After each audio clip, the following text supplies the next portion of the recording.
மாங்காய் தொக்கு எப்படி செய்யலாம்னு பார்க்கலாம்.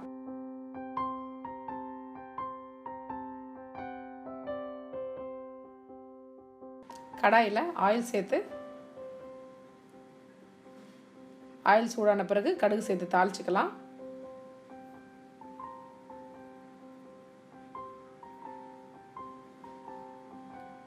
கடுகு வெடிச்ச பிறகு கருவேப்பிலை சேர்த்துக்கலாம்.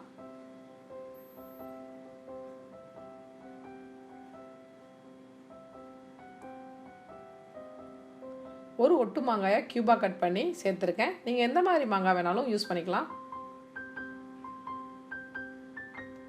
ஒரு வதக்குனீங்கன்னா போதும். ரொம்ப நேரம் வதக்குனீங்கன்னா மாங்காவில் உள்ள தோல் வந்துட்டு ஆயிலில் குக் ஆகிடும். உங்களுக்கு டேஸ்ட் மாறுபடும்.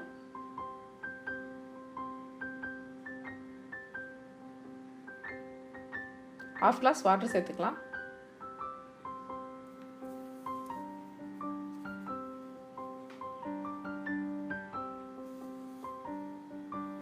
காரத்துக்கு தேவையான மிளகாத்தூள் சேர்த்துக்கலாம்.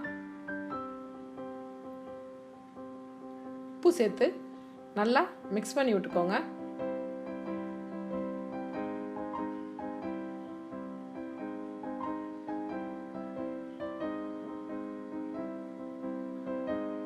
மாங்காவோட எல்லா பீஸுமே தண்ணியில் மூழ்கி இருக்க மாதிரி பார்த்துக்கோங்க. மேலே இருக்க பீஸ் வேகாது.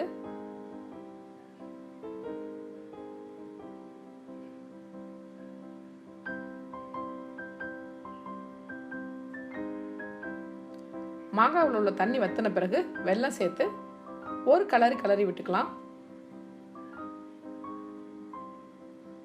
சுவையான மாங்காய் தொக்கு ரெடி.